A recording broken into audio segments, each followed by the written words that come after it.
Chinese बहू। Chinese बहू हमारी याद तो है ना आपको? भूले तो नहीं ना? हाँ भाई, थोड़ी देर में ही सही, लेकिन चाइनीज बहू की कहानी आ ही गई। क्या हो रहा है ये देश में? चाइना ने तो आतंक मचा रखा है। अरे क्या हो गया? क्यों चाइना को कोसता रहता है? भूल मत, तेरी ससुराल चाइना की ही है। हाँ माँ, पर ये देखना, लड़ाई झगड़े, ये बीमारी, ऊपर से ये देश कितना चालाक है। अंदर न जाने क्या क्या करता रहता है। तभी अंदर से बहू की चिल्लाने की आवाज आती है। अरे क्या हो गया बहू, क्यों चिल्ला रही है? माँ जी, ये देखिए, ये रूस ने यूक्रेन की हालत क्या कर दी है। ऊपर से चाइना में डर बड़ा लॉकडाउन लग गया है। माँ जी, अब क्या किया जाए? अरे तो तुम लोगों को क्या परेशानी हो रही है, मैं तो यही नहीं समझ पा रही हूँ।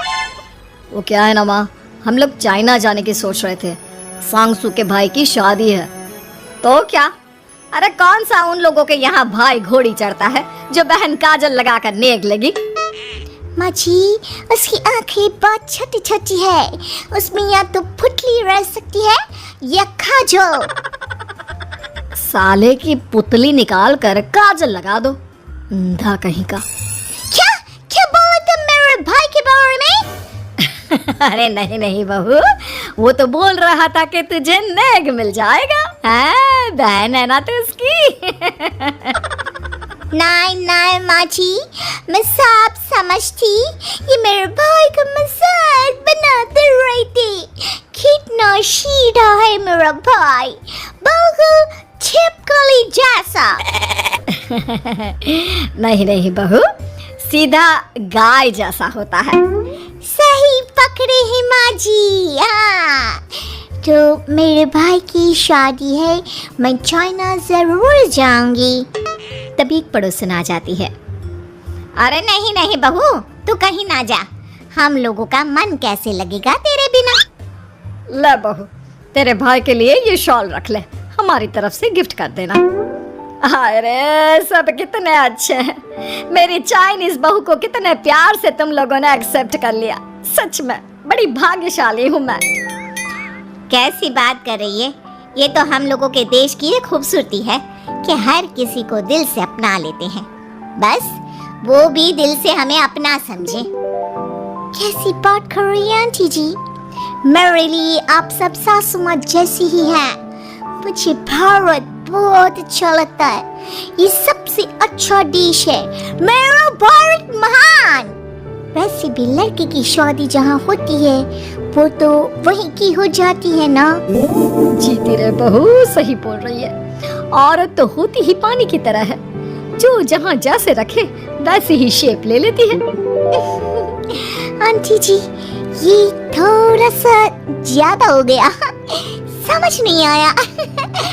नो प्रॉब्लम, मैं चाय बना कर लाती हूँ। फिर क्या, वो दिन भी आ जाता है जब बेटे बहू को चाइना जाना पड़ता है। वहाँ जाकर बहू का भाई कहता है, मेहरबान आ गए, मेहरबान आ गए। मैंने सबको बोला कि सब हिंदी में बात करेंगे, नहीं तो बहन नाराज हो जाएगी। थैंक्स बॉय, हिंदी मेरी भाषा है। आप मुझे उसी में बात करना अच्छा लगता है। आपने जीजा जी से मिलो। ओ बहन, तुम अंदर चलो।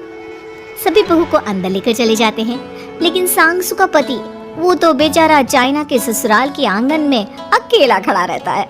काफी देर तक जब कोई उसे नहीं पूछता तो वो माँ को घर पर फोन करता है। हाँ बेटा, पहुँच गए ना कुशल मंगल? हाँ माँ, लेकिन सांगसू पता नहीं कहाँ है, वो तो अंदर गई है, तब से बाहर आई ही नहीं। अरे कैसे बात कर रहा है? तो तू अंदर चला जा, तू बाहर क्यों है? अरे दामाद है तू वहाँ का, उन लोगों ने तुझे बिठाया, चाय पानी कुछ नहीं पूछा? नहीं ना माँ। तभी सामने से सांगसू आती है। क्यों आप अभी तक तैयार नहीं हुए? और ये बैग लेकर क्यों कमरे से बाहर आए? इसे वहीं रख देती। कमरा? कौन सा कमरा? अरे कैसी बात कर रही हो? जब से तुम अंदर गई हो मैं बाहर ही तो खड़ा हूँ। बहू को बहुत हैरानी होती है और गुस्सा भी आता है। तभी उसका भाई और माँ आ जाते हैं। अरे सांगसू, अंदर खाना लग गया है। पहले ये बताओ कि मेरे पति को किसी ने खाना या पानी क्यों नहीं पूछा? वो भारत से ससुराल पहली बार आया है, वो भी मेरे कहने पर। उनकी इज्जत क्यों नहीं की? देख बेटी, तूने जबरदस्ती जिद में शादी की थी तो हम लोगों ने कर दी, लेकिन अब तुम ये सोचो, पूरी चाइना में मैं इस इंडियन को अपना दामाद बताऊं? So sorry. हाँ संगसू, और तुम भी चुप रहना, नहीं तो वो लोग मेरी शादी तोड़ देंगे। ओह, ऐसी बात है। कोई बात नहीं, मैं बाहर होटल में रह लेता हूँ, तुम वही करो जो ये लोग चाहते हैं। कैसी बात कर रहे हो? शादी के बाद पति जैसा भी हो, जो भी हो, पति होता है। वैसे भी तुम्हारे पूरे परिवार ने, सबने बिना सोचे मेरा साथ दिया, मुझे एक्सेप्ट किया, प्यार किया। मैं अपने देश में आपको अकेला कैसे छोड़ सकती हूँ? ये हिंदी फिल्म का ड्रामा बंद करो, मैं अभी अब बर्दाश्त नहीं करूँगी। चुपचाप अंदर चलो, नहीं तो ये शादी वादी यहीं खत्म करके इसे अकेले ही इंडिया जाना पड़ेगा। कैसी बात कर रही है अम्मा? ये मेरे पति है। नहीं था, हम लोगों ने यहाँ वकील को बुला लिया है, जिसके बाद अब तेरा तलाक करा के हम यहाँ के चाइनीज लड़के से तेरी शादी करा देंगे। अरे कैसी बात कर रहे हो? हम तो यहाँ तुम्हारी शादी के लिए आए थे। नहीं नहीं, मैं सांसू के बिना नहीं रह सकता हूँ। हाई वोल्टेज ड्रामा होने के बाद से ही सारा माहौल खराब हो जाता है कि तभी एक लड़की आती है।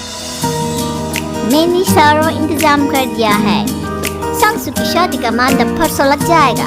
तब तक इसके पति को कमरे में बंद कर देते हैं। सभी सांसू के पति का हाथ बांधकर उसे कमरे में बंद कर देते हैं। ये क्या क्रांति है? आप लोग मेरे पति के साथ ऐसा नहीं कर सकते हैं। मैं किसी से शादी नहीं करूंगी, ये साफ बात है। पहले मैं अपनी शादी करूं, फिर तेरी भी शादी करवा दूंगा। सब कुछ तय हो जाता है, भाई की शादी हो जाती है। फिर वो दिन भी आ जाता है जब सांसू की शादी वो लोग जबरदस्ती करने के लिए उसे मंडप पर ले जाते हैं। ऐसा मत करो, ये मेरी बीवी है। मैं किसी से शादी नहीं करूंगी। कैसे नहीं करेगी शादी? शादी तो तेरा बाप भी करेगा। हो, मैं करूंगा शादी। प्लीज कोई मेरी शादी किसी अच्छा औरत से करवा दे। चुप, बिल्कुल चुप। फिर माँ सांसू और उसके पति से कहती है, तुम लोगों का बच्चा मेरी कैद में है। अगर तुम लोगों ने कोई भी होशियारी की तो मैं इस बच्चे को मार दूंगी। दोनों माँ का रूप देखकर हैरान हो जाते हैं। बच्चे की खातिर दोनों शांत हो जाते हैं और शादी की रस्में शुरू हो जाती है कि तभी सांसू की सास पुलिस के साथ आ जाती है। माँ, ससुर माँ आ गई, मेरी माँ आ गई। माँ प्लीज हम लोगों को बचाकर वापस ले चलो। पुलिस सभी को गिरफ्तार कर लेती है। बेटी के बच्चे को मारने की धमकी तो कोई चुड़ैल ही दे सकती है। अरे तो ये चुड़ैल ही तो है।